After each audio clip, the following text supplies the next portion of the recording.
Hello students, today I will teach you direct indirect narration। तो बच्चों पिछले मैं 2 वीडियो डाल चुकी हूँ आपके लिए। उसमें मैंने 2 काइंड्स बताए थे, असर्टिव और इंटरोगेटिव के। चूँकि ये जो डायरेक्ट और इनडायरेक्ट नरेशन को जब हम चेंज करते हैं तो जो सेंटेंस के 5 काइंड्स होते हैं, 5 काइंड्स को अलग अलग तरीके से हम चेंज करते हैं। तो आज हम आपके लिए लेकर आए हैं इम्परेटिव सेंटेंस। तो इम्परेटिव सेंटेंस को जब हम चेंज करते हैं तो पहले वीडियो में मैं बता चुकी हूँ आपके लिए कि डायरेक्ट से इनडायरेक्ट चेंज करने के लिए हमें ये जो 5 रूल्स हैं इसे चेंज करना है। अगर हमने ये चेंज कर दिए तो हमारा सॉल्यूशन हो जाता है। जैसे फर्स्ट है रिपोर्टिंग वर्ब, दूसरा है conjunction, personal pronoun, verb of reported speech और अदर चेंज। तो ये जो हमारे जो 3 रूल्स हैं, लास्ट जो 3 रूल्स हैं, personal pronoun, verb of reported speech और ये अदर चेंज, ये बच्चों ये नेसेसरी रूल्स हैं। नेसेसरी रूल्स मैंने क्यों बताए हैं? क्योंकि ये रूल्स जो 5 काइंड्स हमारे होते हैं सभी में एक से यूज़ होते हैं, और वर्ब और कंजक्शन हम हर एक सेंटेंस में अलग तरीके से करते हैं। तो first of all imperative sentence कि जो डायरेक्ट इनडायरेक्ट को जब हम पढ़ा रहे हैं तो उसे पढ़ाने से पहले हमें ये समझना है कि इम्परेटिव सेंटेंस है क्या। तो इम्परेटिव सेंटेंस में जो उसकी पहचान होती है उसमें ऑर्डर होता है, रिक्वेस्ट होती है, एडवाइस होती है, प्रपोजल होता है, जैसा कि मैंने इसमें लिख रखा है। और इसमें एक और मेन चीज़ है, इसमें यू जो है हाइड रहता है। यू हाइड रहता है। क्यों रहता है? क्योंकि ये वर्ब से ही स्टार्ट होते हैं और वर्ब इसमें जो मेन वर्ब होती है वो उसी से स्टार्ट होते हैं। तो पहचान हमें ज़रूर होनी चाहिए। जब तक हमें सेंटेंस की आइडेंटिफिकेशन नहीं होगी तब तक हम ये जो 5 रूल्स है वो फॉलो नहीं कर पाएंगे।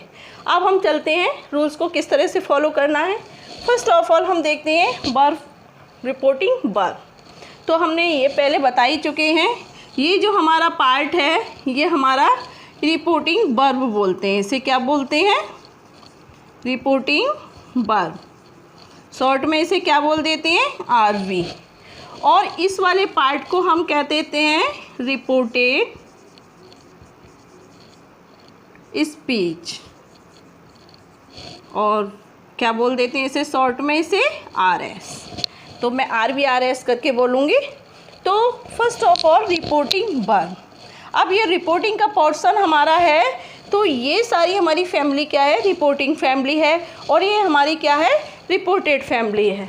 अब हम देखते हैं रिपोर्टिंग वर्ब। तो हमारी ये है रिपोर्टिंग वर्ब। तो रिपोर्टिंग वर्ब को जब हम चेंज करते हैं तो रिपोर्टेड स्पीच के सेंटेंस के अकॉर्डिंग करते हैं। मैं आपके लिए एक एक करके 5 रूल्स किस तरह से फॉलो करते हैं वो मैं बताऊँगी। फर्स्ट है reporting verb.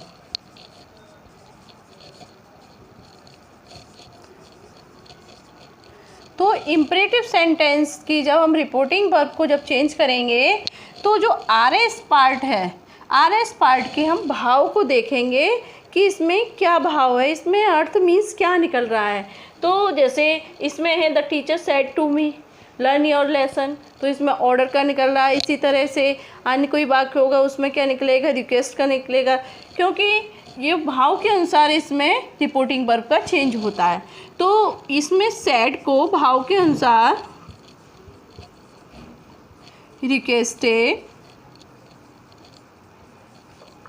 Ordered, commanded, advised या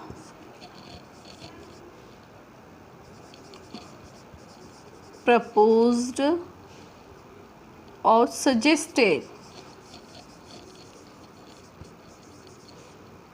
में चेंज करते हैं। ये जो मैंने प्रपोज्ड और सजेस्टेड बताया है ये इम्परेटिव में ही होता है, लेकिन ये लेट वाले जो वाक्य होते हैं उसमें होता है, लेकिन होता है इम्परेटिव में। लेट वाले मैं आगे अगले वीडियो में बताऊंगी आपके लिए। तो इस तरह से ये रिपोर्टिंग वर्ब सेट को हम चेंज करते हैं ये सभी वर्ब में इसके भाव के अनुसार। अब इस तरह से सेकंड रूल्स इसका मैं बताया था, वो क्या था, कंजक्शन।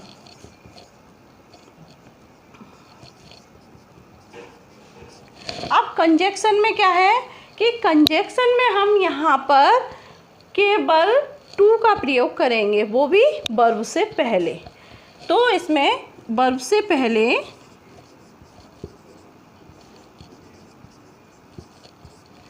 टू लगाकर वाक्य सेम उतार देते हैं। अब जो आता है थर्ड रूल्स क्या था, पर्सनल प्रोनाउन का। तो जो पर्सनल प्रोनाउन जो होगी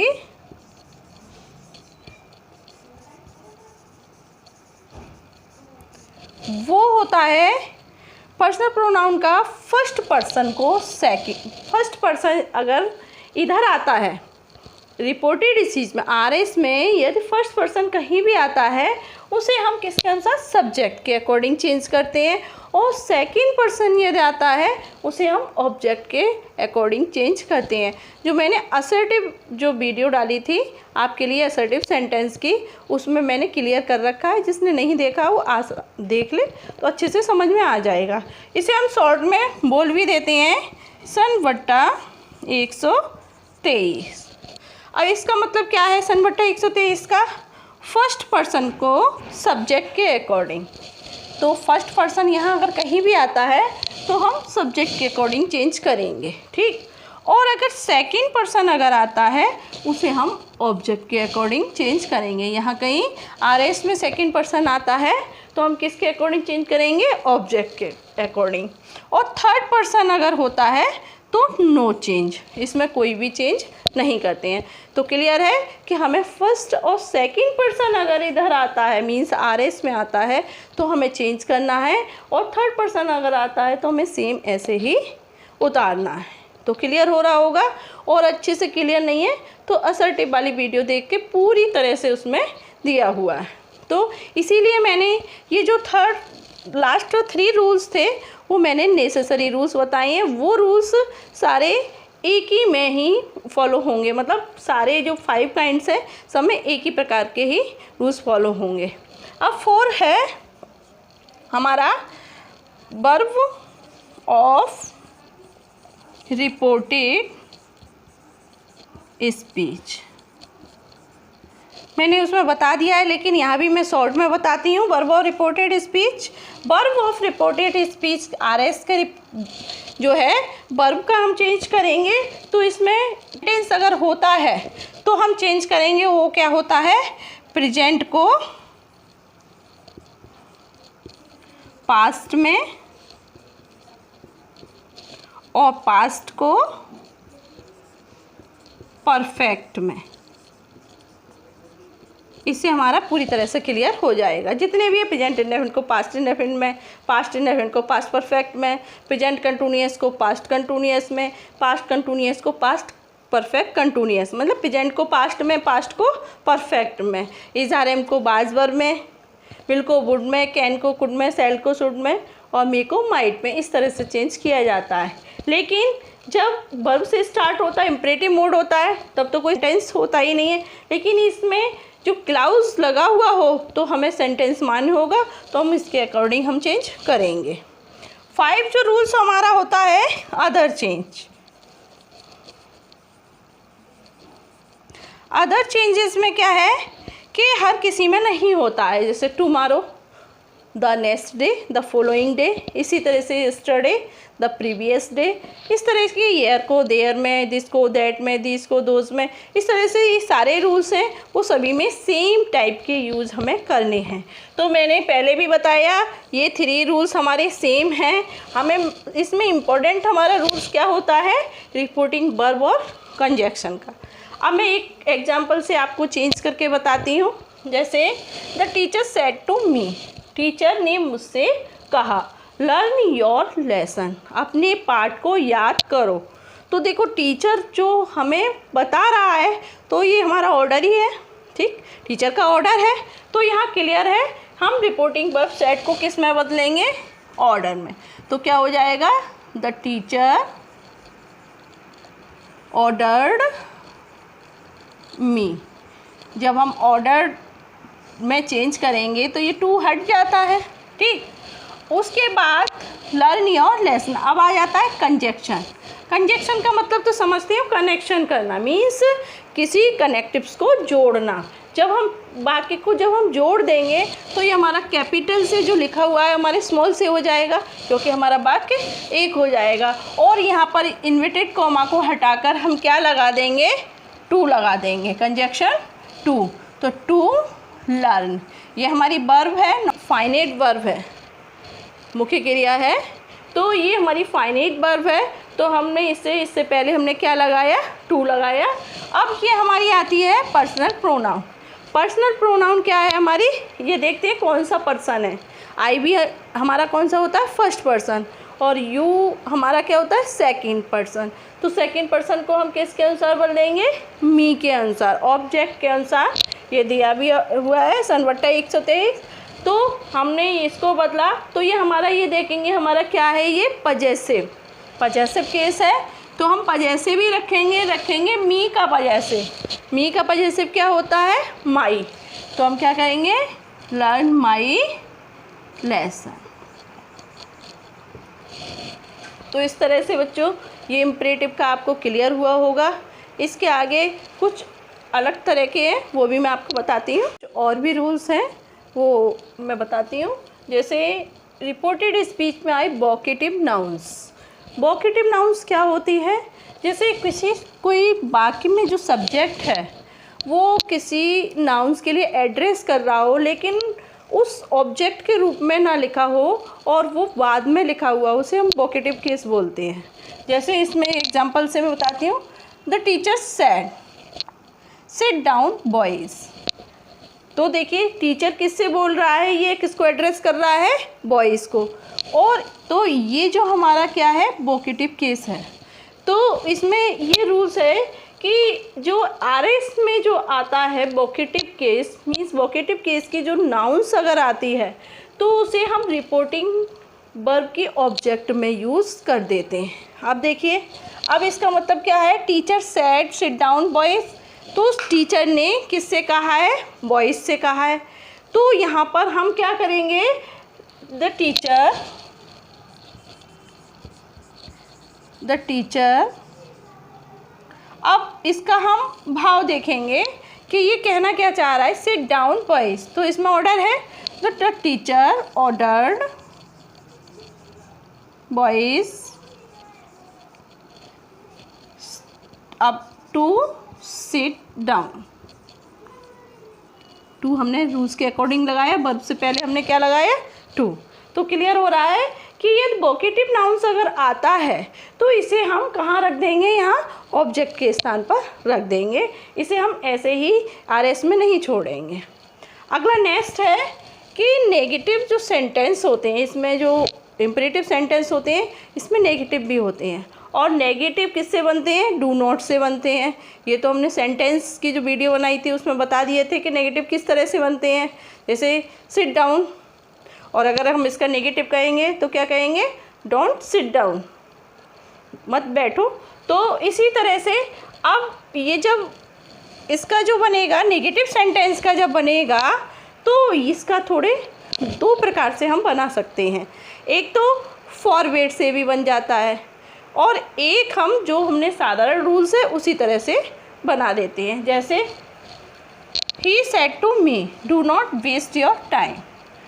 अब ये डू नॉट से हमने क्लियर हुआ कि हमारा ये क्या है, ये हमारा इम्परेटिव सेंटेंस है, क्योंकि डू जो आता है, डोंट जो हम लिखते हैं वो हम असर्टिव में भी लिख देते हैं, लेकिन असर्टिव में क्या होता है, सब्जेक्ट होता है, लेकिन इसमें तो सब्जेक्ट हाइड है। तो इसका मतलब क्या है, ये हमारा इम्परेटिव है। तो do not waste your time. अब इसे हम दो प्रकार से बनाएंगे। एक तो हम ऐसे बनाएंगे, ही फॉरवर्ड मी। अब जब हम फॉरवर्ड लगा देते हैं तो ये डू नॉट है वो पूरा हट जाता है, क्योंकि फॉरवर्ड का मतलब ही मना करना होता है। ये जो उसका अर्थ होता है ये अपने आप में नेगेटिव है, तो इसलिए हम यहाँ पर डू नॉट पूरा हटा देंगे और हम लिखेंगे ही फॉरबेड मी टू वेस्ट। अब योर आया हुआ है, योर को हम किसके अकॉर्डिंग बदल देंगे? ऑब्जेक्ट के अकॉर्डिंग, क्योंकि ये हमारा सेकंड पर्सन है। तो क्या करेंगे? माई टाइम। तो क्लियर हुआ। अब इसी तरह से जब दूसरी तरह से हम बनाएंगे, वो हम कैसे बनाएंगे? इस तरह से ही बना सकते हैं, क्योंकि हमने जब फॉरवर्ड का जब हमने बनाया तो फॉरवर्ड में तो हमने इसमें अर्थ देखा ही नहीं कि इसमें क्या है, वेस्ट योर टाइम, है ना। अब लेकिन इसमें हमें देखना पड़ेगा, अर्थ देखना पड़ेगा कि इसमें क्या कहा गया है। कि फॉरवर्ड तो मना किया है, तो उसने वेस्ट करने के लिए, अपना समय नष्ट करने के लिए उसने मुझसे मना कर दिया। अब इसमें जब हम देखेंगे तो इसमें क्या हो रहा है? उसने मुझसे एडवाइस दी है, तो ही एडवाइज्ड मी। अब जब एडवाइस, अब इसमें नेगेटिव मोड तो है ही नहीं है, फॉरवर्ड में नेगेटिव मोड था, तो हम इसमें क्या लगाएंगे? नॉट। नॉट पहले लगा देंगे, not to waste my time. तो इस तरह से क्लियर हो रहा है कि हम जब दो प्रकार से अगर हम बनाना चाहें, ये भी हमारा राइट होगा और ये भी हमारा राइट होगा, हम किसी भी तरह से बना सकते हैं। लेकिन हमें ये ध्यान रखना है, जब हम फॉरवर्ड लगाएंगे तो हमें डू नॉट नहीं लिखना है, और इसका सेंस हम कोई सा भी हमें फॉरवर्ड लगा के, अगर हम टू लगा के हम आगे का बात कंटिन्यू रख देंगे। लेकिन जब एडवाइस लगाएंगे या हम एडवाइस के अलावा कुछ और भी लगाना चाहें जो हमारा भाव दे रहा है, तो हमें देखना पड़ेगा कि क्या भाव है, और उसके अनुसार हमें नॉट लगानी होगी। उसके बाद वर्ब से पहले ही हमें टू लगानी है। क्लियर। अब एक और इसमें जो रूल्स है कि कभी कभी क्या होता है कि वाक्य में RS बोल सकते हैं, RS में आए सर और काइंडली या प्लीज़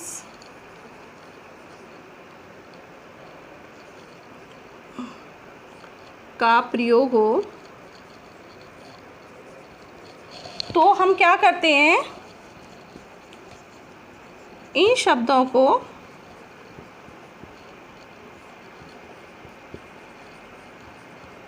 हटा देते हैं।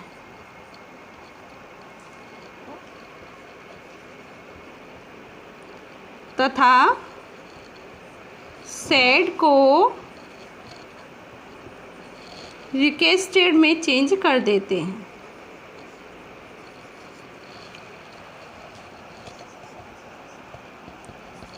चेंज कर देते हैं।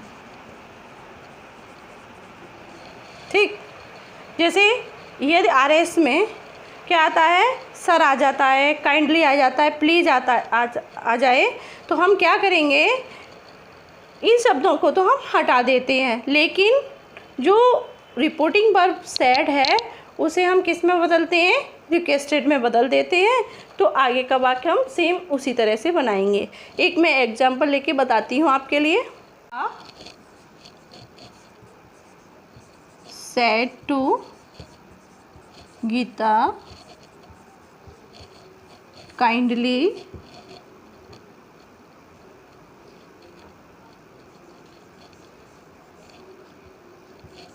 Help me. अब देखिए इसमें काइंडली शब्द आया हुआ है, तो इसका मतलब है सीता ने गीता को क्या किया है? रिक्वेस्ट किया है। तो हम कहेंगे सीता रिक्वेस्टेड गीता। अब ये जो काइंडली शब्द है इसे हम ओमिट कर देंगे और हम लिखेंगे टू हेल्प। अब ये मी क्या है? फर्स्ट पर्सन है, तो हम सीता के अनुसार करेंगे। क्योंकि ये क्या है? ऑब्जेक्ट है, तो हम सीता का प्रोनाउन क्या होगा? शी, और शी का ऑब्जेक्ट क्या होगा? हर। तो हम हेल्प हर, तो हम क्या कहेंगे, Sita requested Geeta to help her. तो इस तरह से क्लियर हो रहा होगा। अब एक और प्रकार का है कि इस तरह के वाक्य कुछ ऐसे होते हैं जिसमें अक्सर का बच्चे गलतियां कर देते हैं। जैसे कुछ इस तरह के भी सेंटेंस होते हैं, कुछ इम्परेटिव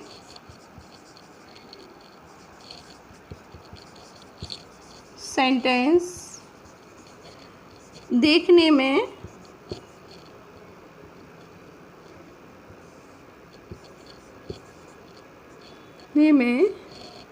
इंटेरोगेटिव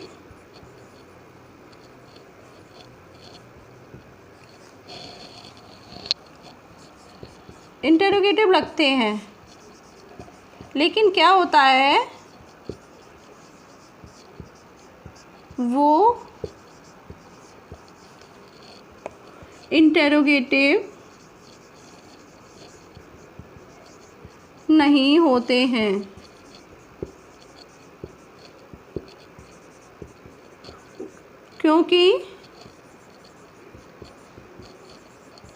क्योंकि क्या होता है, उसमें विनम्रता का भाव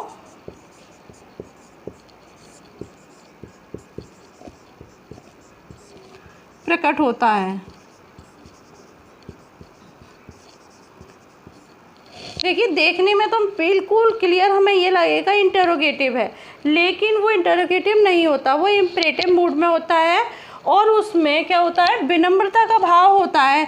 तो इसलिए हम उसे इम्परेटिव की कैटेगरी में रखेंगे। एक एग्जांपल से मैं बताती हूँ। ही शेड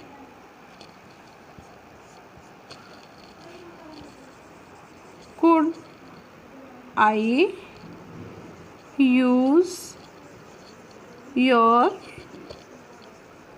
phone? क्योंकि ये किससे शुरू हुआ है, ये हेल्पिंग वर्ब से शुरू हो रहा है, इसलिए यहाँ पर क्या होगा, चिन्ह तो हमने किसका लगाया, इंटेरोगेटिव का लगाया है, लेकिन ये कोड से है और ये हमें ये पोलाइटनेस दे रहा है कि क्या मैं आपका फ़ोन यूज़ कर सकता हूँ। तो हम इसे इम्परेटिव सेंटेंस में भी बनाते हैं। और वो कैसे बनेगा, अब इसमें जब हम ये देखेंगे, आरएस के पार्ट को देखेंगे कि भाव क्या दे रहा है, तो ये पूरी तरह से पोलाइटनेस का दे रहा है, रिक्वेस्ट का दे रहा है। तो हम क्या करेंगे, ही रिक्वेस्टेड टू यूज़। अब देखिए, यहाँ पर दिया हुआ नहीं है, क्या नहीं है, यहाँ पर ऑब्जेक्ट दिया नहीं है।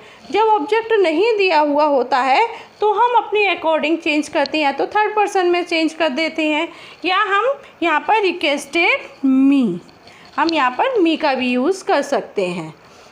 तो हम क्या करेंगे, he requested me to use my phone. ठीक, ये इस तरह से बच्चों आपके लिए पूरी तरह से क्लियर हुआ होगा। इम्परेटिव सेंटेंस के जो मैंने रूल्स बताए हैं उनको अच्छे से अगर करोगे तो आपका पूरी तरह से कंसेप्ट क्लियर हो जाएगा। और इसके रूल्स लिखना और इसके एक्सरसाइज भी आप बनाना। Okay, thank you.